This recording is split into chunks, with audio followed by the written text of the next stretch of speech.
want us to look at this New Year's, and New Year's affects us kind of differently, depending on our, mindset. Kind of like, wow, it's going to be 2018. Back when I was a kid in 19 whatever, you didn't even think the world was going to last this long, or it seemed like 2018. Well, man, that's just so far away. And then lo and behold, it's here. It's like JR. He turned 81 yesterday. I said, how'd that happen? Boom, like that, little by little, and you found yourself at 81, still looking good, wearing a suit, dressed in a pink shirt, and his wife is, look at that. She's got it all happening for him. Yeah. Time goes by, and some of us would go, no, not 2018. Do you know how old I will be this coming year? We're afraid of that number. Some of you are like, no, don't turn the calendar yet. I didn't even start my resolutions from 2017. This big, deferred, delayed list kind of thing. Some of us, 2017 can't end soon enough. This has been a really bad year. Well, let me share some good news with you. Just because the calendar page turns doesn't mean everything changes in our life. Okay? So take courage. I'm here for good news. And I want to talk a little bit about the calendar and this idea of New Year's. And I'm going to give you some little snippets of history, okay, about some different calendars. And then I'm going to bring this around to maybe a reminder, a point that we need to consider that isn't based upon our calendar. And yet it's a natural time for us to thank God for His faithfulness over this last year, whether it's been hard or not, and allow us to take some inventory, but also to express our request and our faith in the Lord, and maybe a renewal of stepping into the beginning of 2018. We, I don't know if you know this, but we operate by a Gregorian Calendar. Back in 1582, there was a Pope, Gregory VIII. And I'll put this in layman's terms because that's the only way I know how to do it, because I'm a pretty simple man. He got together a bunch of educated, smart guys and took all this information down, and they came up with a calendar that seems to work based upon maybe a couple of other calendars that were in operation, and kind of merge them together so that they would work. And so, one of the beauties of this for us is that we can plan stuff. If those of you who are planners and control freaks, people who like to control, not control freaks, but, you like to just know and have it planned, and spontaneity is not your strong suit. How's that? Okay, too late. I've already bothered, half the crowd. Is that we're able to plan things. You can look at, what is Palm Sunday in 2024. You can forward in your calendar, and you can look at the date of that. And so the other thing is this Gregorian calendar that we operate by, so there's this convenience of being able to plan. A calendar that we're just used to, that we look at and think, the whole world operates on this. And, maybe you don't know all the history about it, and I'm not here to tell you all about it. But there are some benefits that we just kind of like. You can say, I'd like to meet with you in a few months, and here's a month, and here's a day, and here's the time, and you can put it on there, and there's no variables other than, if an emergency comes up, you have to cancel or change it, but it's on the calendar. And, that's kind of nice. It's convenient, and we have an appreciation for it. But I want you to know that's not the way it's always been. And I want us to look at this because, as we look at New Year's and celebrating New Year's, is it a biblical thing? Or is it just something our culture does that we look at and say, the world celebrates New Year's Eve in a totally different fashion than, maybe we do as believers. and kind of a wild life and partying, opposed to, doing things and enjoying life and family and friends and all of that, and festivities and celebrations that are more becoming to those who proclaim Christ. And so you may think, well, I don't really celebrate New Year's, or, maybe you're super spiritual and you just think, well, I don't celebrate New Year's, real Christians don't. And, we just have different views. And I want to remind you, what Paul says in Romans 14. He says, to one person, one day is more holy than another day, and to someone else. And he just kind of puts it in terms of, don't major on the minors. Every day with the Lord is a holy day. Every day. This ongoing journey and walk with Him. It doesn't take an event or a calendar date to all of a sudden get our attention and say, gee, I think I probably need to repent now. Or, I need to really be holy now because these are holy days, or some event. There are times where we set ourselves apart maybe more than others, but every day, the changing of a calendar should not determine how we're going to live for the Lord. It's every day, and a personal relationship and a personal walk with Him.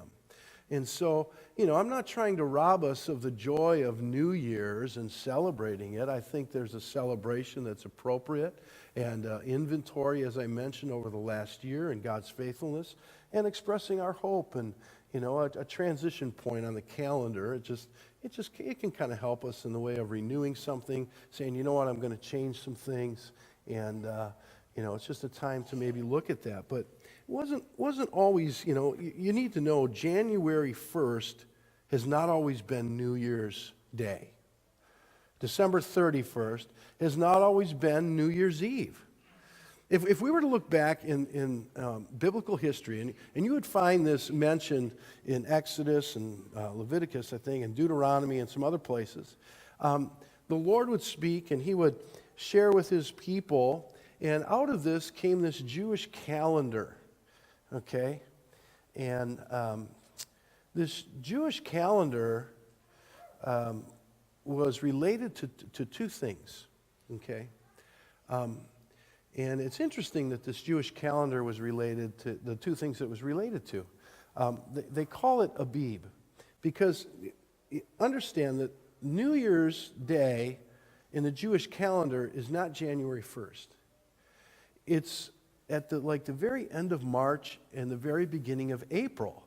There's a little window of time there that their New Year's was celebrated. And you can find these in Scripture, and they called it Abib. And what that means is, just so you know, because their calendar was related, as I mentioned, to two things. This is the first thing it was related to. Abib talks about the final stage of barley that is just about to get ripe. And at that point, they are watchful because that's when their New Year's was. Didn't have to do with a calendar date determining it. Their calendar was started and based upon, their calendar year and New Year was based upon that which God had control over. I mean, you can buy 45-day corn and 60-day corn and 90-day corn and plant it and all of that, and round about that time. But there are some variables, weather, temperatures, rain, being dry, whatever. It affects some of that. So in the sense that what God has created, and we'll talk just briefly about, the Creator's calendar, and this is how the Jewish calendar operated. If you look back in biblical history. And the other thing that in biblical history that was tied to this Jewish calendar, and New Year's being in the spring, at end of March, early April. By the way, I'm not on a movement to change it back to that, so please don't, buy me a T-shirt and print something up about, I'm on a new movement to change our calendar. That's not it. But I'll tell you what, I have an appreciation for New Year's being in the spring. Although you and I, I don't even know how we'd wrap our mind around that, but, it's kind of like winter has ceased and spring has started, It's kind of that time of celebrating that, the cold winter, where stuff kind of dies and goes dormant, and then all of a sudden it starts getting green again. It's like, hey, this is a new year. It almost equates to our life. You know, we were cold and dead in sin, and Christ came and brought life, and now we become green and fruitful, and, you know, it just kind of seems to fit, you know. And I'd really be in favor of that. It's kind of hard to put my mind around, December 31st in Wisconsin, it's minus 11 out. Let's celebrate New Year's, and tomorrow it's going to be minus 11 out. You know, it's just kind of like, yay, you know. Woohoo! So, you know, I kind of like that idea of it, New Year's and a change and kind of at a season where fruitfulness starts again. But this Jewish calendar, and the month is called Nissan. That would be April, thereabouts. And that word, actually, Nissan, it speaks of, it's related to another word, Nitzan, which has to do with the blossom of redemption, which kind of fits with that Abib idea of that time of year where there's green ears on the barley. They're green ears, and they're about to get ripe, and that starts their spring, and that happens on a very date. You know, you and I, we mark it on our calendars because we're in the Gregorian calendar, and we just mark it as March 21st, which is has to do with the vernal equinox, which has to do with, there's the same, and on that day, round about that time of year, the daylight hours equal kind of the nighttime hours, the same amount of daylight as there is darkness. And so, you know, that's that time of year, and that this change and the daylight starts to grow and, you know, more fruitful and green and all this stuff, and that we celebrate, that they celebrated. And it was all tied to their calendar. And so this Nissan, this month of happiness, this, you know, blossom of redemption idea that these words come from, and had to do also not just with this barley, but for them, it had to do with a lunar calendar. It had to do with how many times the moon goes around the earth. It rotates around the earth. How many times? It takes 354 days. Well, we have a year that's 365 days.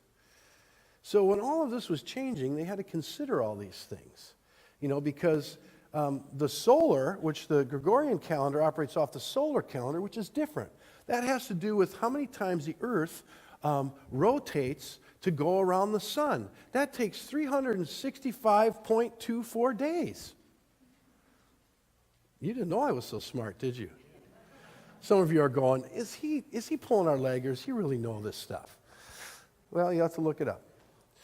But so when they worked on these calendars, they tried to merge some of these things, and, you know, and consider all of these things.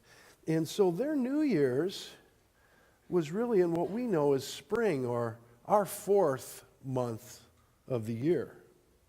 But that was their New Year's. And there's a significance that goes with all of this in that month, which, by the way, the word month comes from the word moon, which has to do with this lunar effect and the moon, and when to start Passover in the spring. You see, for the Jewish calendar, there were times where they had to add days to their calendar. Remember, you know, 354 days. There were times that they had to add basically kind of a whole month or days to their calendar, depending upon when this barley was about to be harvested or get ripe, and also based upon the moon, which they had to watch these two things. When is the Creator who made all of this going to cause these things to happen in a harmonious window so that we can start Passover? We look on the Gregorian calendar, what we operate by, and we can pick Passover. It's on a calendar, it's on a date, but it doesn't necessarily tie perfectly and coincide with the original Jewish calendar. There's a window there. And there's some flexibility there now. For those who are Orthodox Jew, who still observe, these things, they do it differently. I mean, they have to operate with the rest of the world on a Gregorian calendar, but their New Year's is in spring, if they're an Orthodox Jew. And here's the interesting thing. This is the point I want us to grasp. Is you and I, we can hit autopilot and just kind of fly through life and look at our calendar and look at our device and say this day and this month and this time, and we just go and we can plan stuff way into the future. Those of you who are part of business meetings or visionary meetings where maybe you work or where you're employed, or leadership meetings and planning meetings, you're pulling up calendars way into the future. And you can bank on it. See, back in Jewish history and biblical history, they couldn't do that. They had to wait for their year to start based on the barley and the moon and the starting of Passover and their New Year's Day. And then they could plan the rest of their calendar year. But at the end of that year to plan for the next year, they couldn't just pull up a month and a day. They didn't know when their New Year's was going to start. They had to watch. They had to pay attention. And then the leadership from the Jewish community would get together and they would say, sound all the trumpets, sound the alarm that everyone knows that New Year's Day is here and Passover is going to start. And that's when their New Year's would start. They didn't know from year to year when New Year's Day was going to be. They just kind of had a watch. They knew a window of time. Here's the beauty of that. And this is what I'd like us to remind us of, because we lose sight of this in the calendar we now operate because it begins to bleed over into our attitude in our life. Is this. For them, they had to wait on the Creator to set the course for their calendar. They had to wait on the Creator, keep in step with Him, look for cues for Him to set the order of their plans, their coming days, their festivals, their special times of worship. I want to share a couple of scriptures with you. One is in the Gospel of John, chapter 15. I want to read a few verses here where Jesus is talking about the vine and the branches. Verse 4, he says, "Abide in me, and I will abide in you. As the branch cannot bear fruit by itself unless it abides in the vine,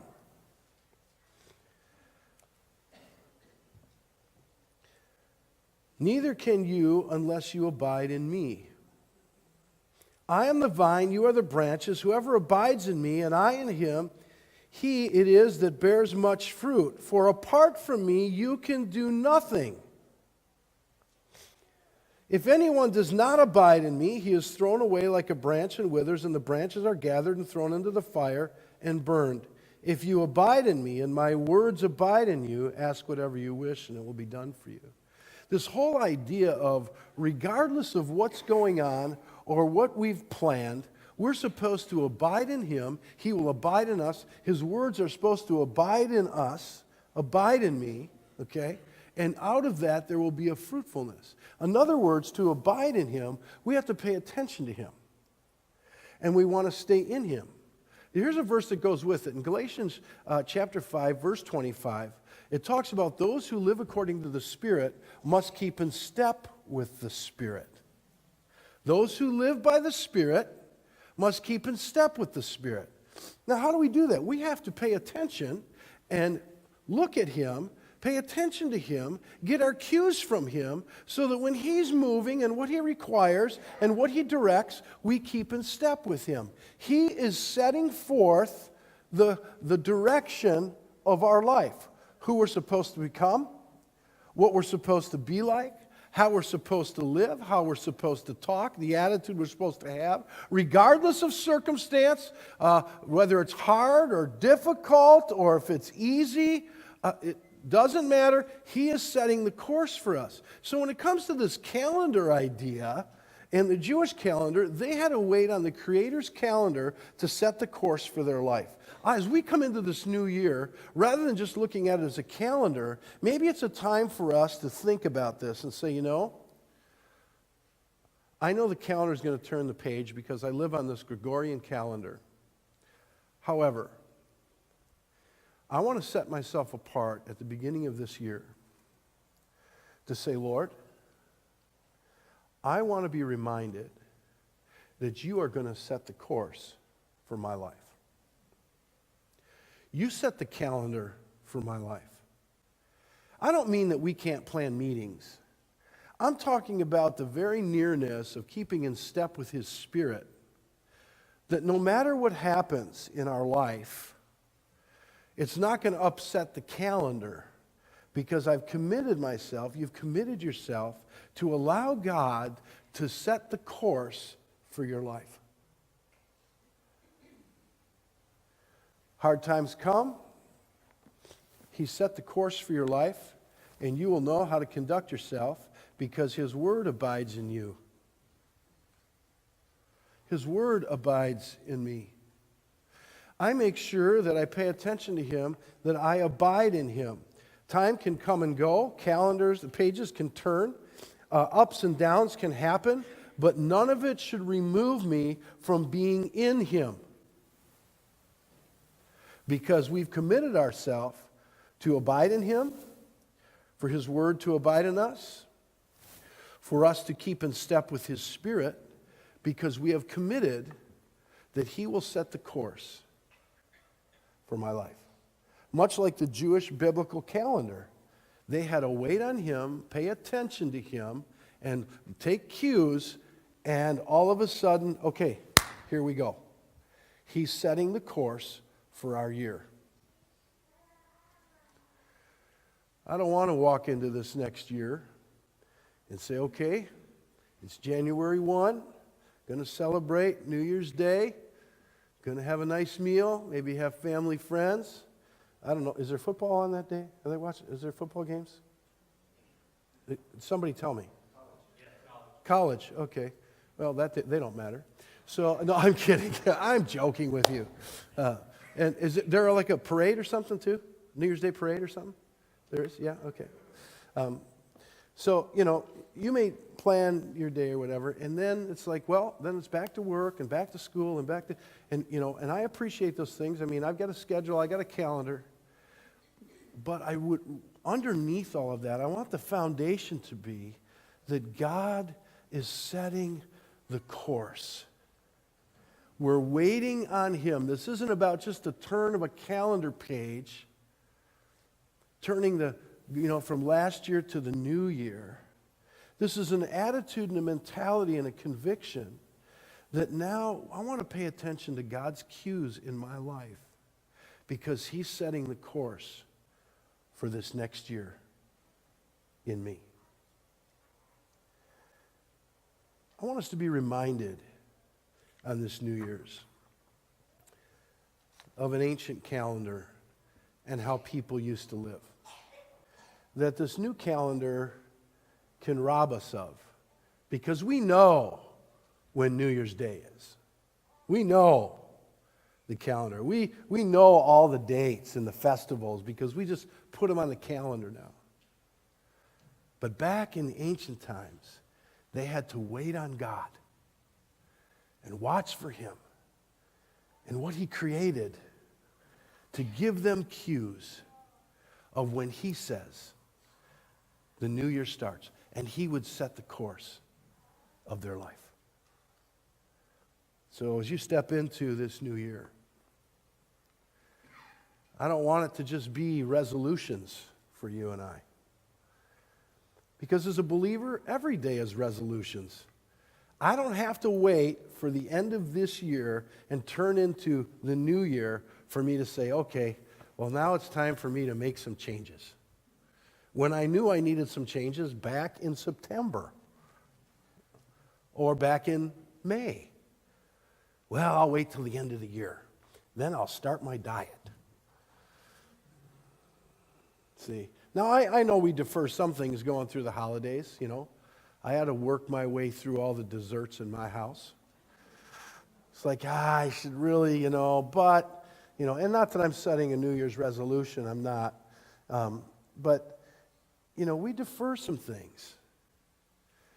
And we look at the change of a calendar as, well, this is the time for me to make some changes. And I'm glad for that, and I don't think it's a bad thing, but as a believer in Christ, keeping in step with the Spirit, He's telling us all year long of where we need to make changes. We need to resolve and come into agreement with Him over an attitude or how we should live. You see, He's been trying to set the course for you and I in our life and who we should become and how we should live and where He wants to take us. There's some new things He maybe has for you and I. And maybe because we've been operating under the autopilot plan, we've been getting in our own way because we really haven't been allowing God to set the course for our life. I don't want to rob you of maybe a thing that you enjoy is setting resolutions coming into the new year. It's not like it's a terrible thing, but the whole resolutions thing started actually thousands of years ago. And it started in pagan cultures, actually.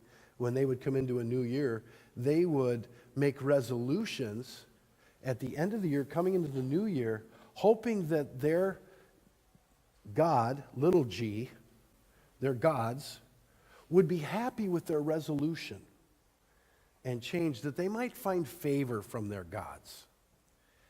All the way from, we're going to clear up debt, and I'm going to return all the farming equipment to those who it really belongs to, and, all the different things that we might go through. And I know in our culture and among us here, if you're a person who makes resolutions, I know it is not out of a pagan motivation. Most of you wouldn't even know that that was part of the pagan history of New Year's. I don't think it's bad for us. I don't want you to think, I'll never make a resolution on New Year's again. That's not my point.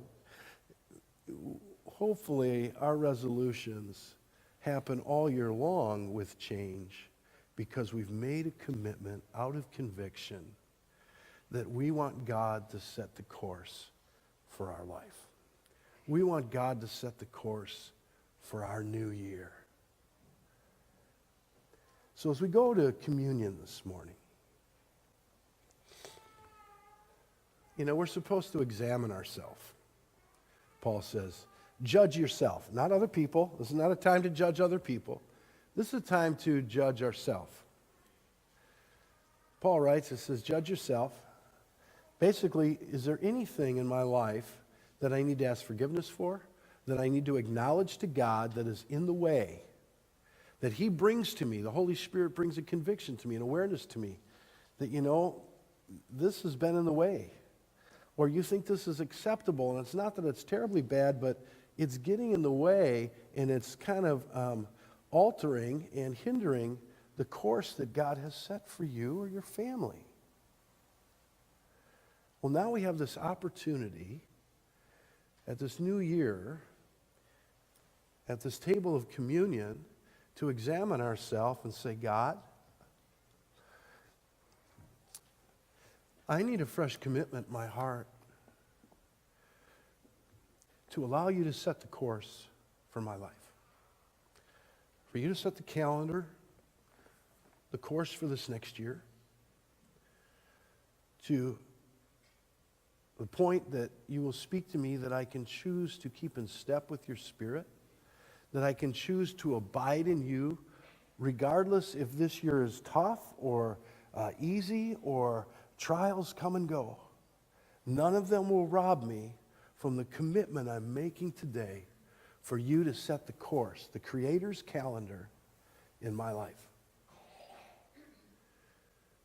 So as we go to communion, you need to judge yourself or you need to ask forgiveness. Talk to Him in light of, Lord, I want you to set the course, and I want to be mindful of the course you're setting for me for this coming year.